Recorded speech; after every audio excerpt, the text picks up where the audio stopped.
Obedience to the Vision. An article by Charles Fillmore. When Paul related his vision on the way to Damascus, he said, "I was obedient unto the heavenly vision." We are all receiving visions, but we are not always obedient to them. Often our lack of obedience is caused by ignorance or a failure to realize that the vision is a leading, guiding intelligence. And I mean by vision something more than what one would see in a special opening of the invisible realms.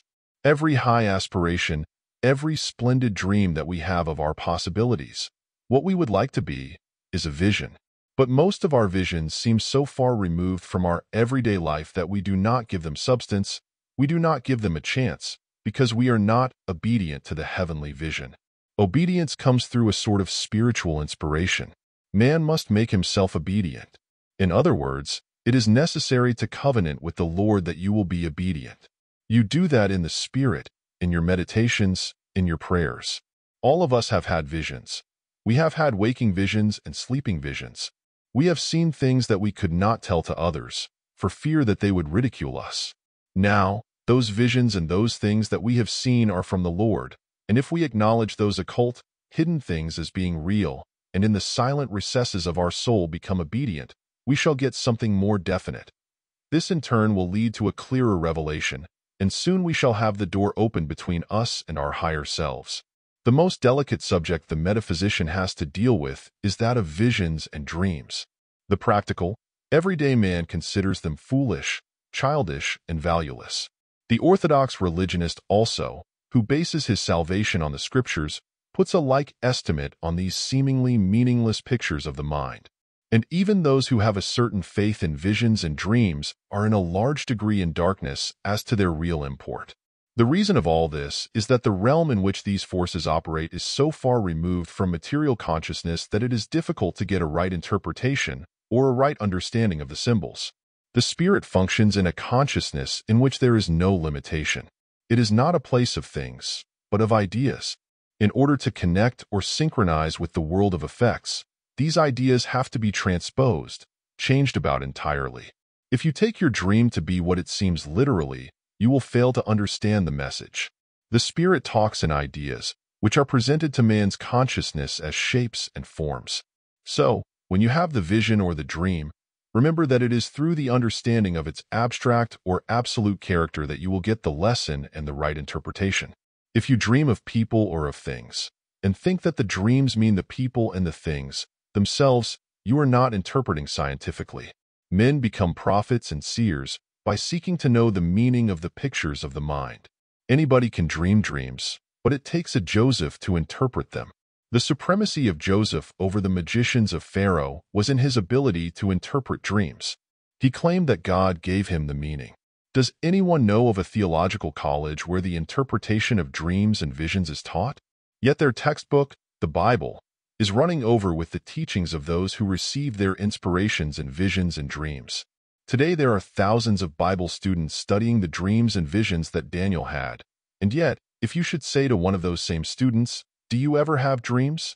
he would probably reply, "Oh, yes, I have dreams, and I see things sometimes, but it is all my imagination."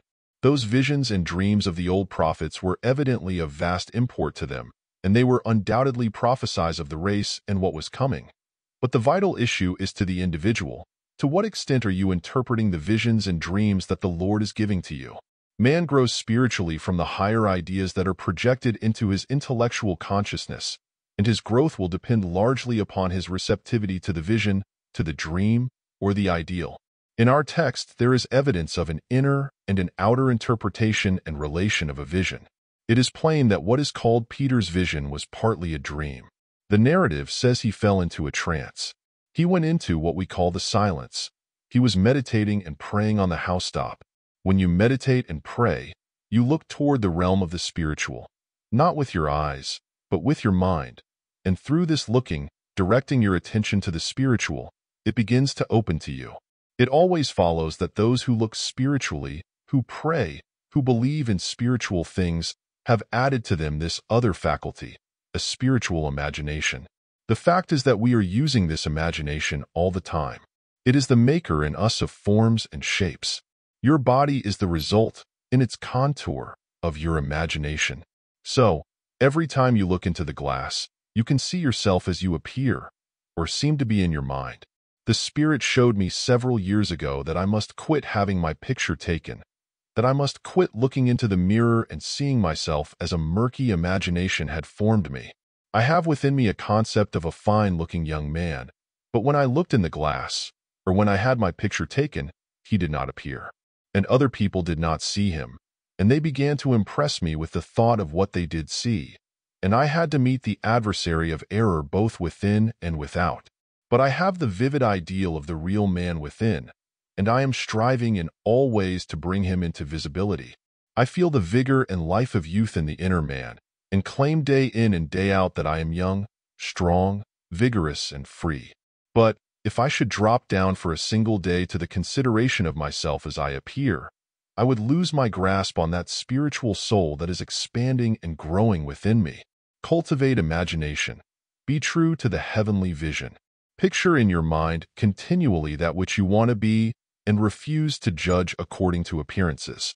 The sheet that was let down before Peter was filled with all manner of four-footed animals, creeping things of the earth, reptiles, and birds of the air. Certain people who would like to perpetuate the killing of is not to be taken literally but symbolically. Peter himself explains the vision. When he and Cornelius came together in Caesarea, they had a conference, and Peter said to him, "Ye know now that it is an unlawful thing for a man that is a Jew to keep company, or come unto one of another nation, that is, a Gentile.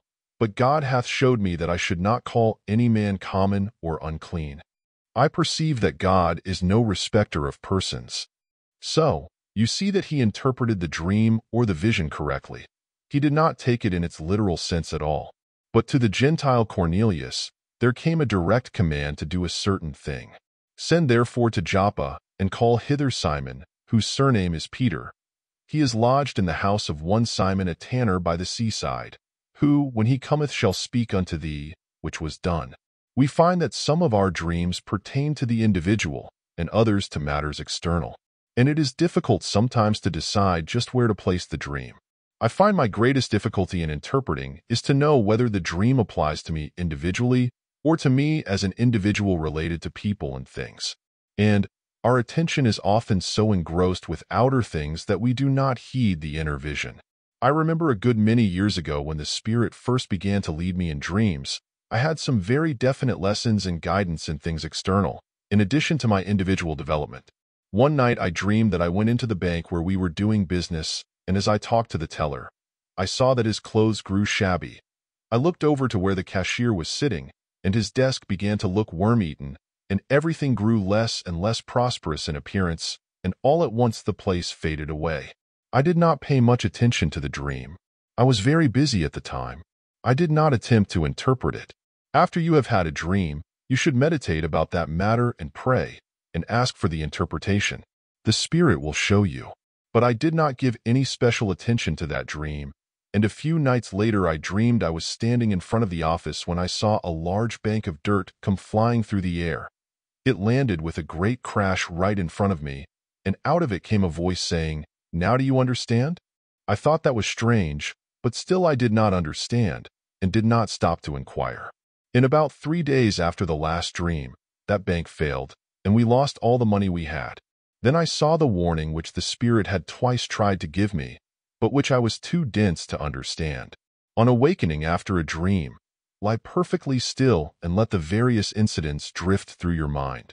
Then see if you cannot connect some of them with some matter or question you have been considering.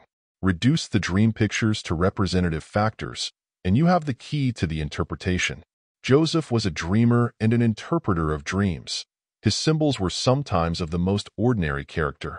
The incredulous tell us that these things which the Lord gives us in dreams and visions are so trivial and childish they cannot believe that they have any special importance or spiritual significance. But you will find in the Scripture that the most common things were used to give the lesson. Study the dreams of Joseph and Daniel and see how commonplace the symbols were. When Joseph interpreted the dream for Pharaoh, 7 fat cattle were devoured by 7 lean cattle.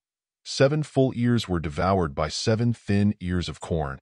Joseph told the king that these simple things represented 7 years of plenty to be followed by 7 years of famine. That was the true interpretation, as the succeeding years proved, and not only Egypt, but Canaan and the family of Joseph were all saved by this simple dream. Caleb's soldier saw in a dream a barley loaf, a common barley loaf. Caleb heard of the dream. He saw an inner meaning, and through it the Lord showed him how to overcome the great Philistine army with a few lamps and some common sheep horns. So you can see how, by taking advantage of these simple lessons, these common everyday dreams that you have, you may get a guidance of importance to you. The Lord uses the simplest things to confound the mighty. We find, as we study the visions and the dreams, that they are from the Lord more often than we think. All they need is a right interpretation. The mind of man is a very complex thing. We have many minds, or states of consciousness. The man who lives in the outer world knows but very little about himself. He knows a certain external state of consciousness, or what he calls his mind. But this is a very small part of the whole man.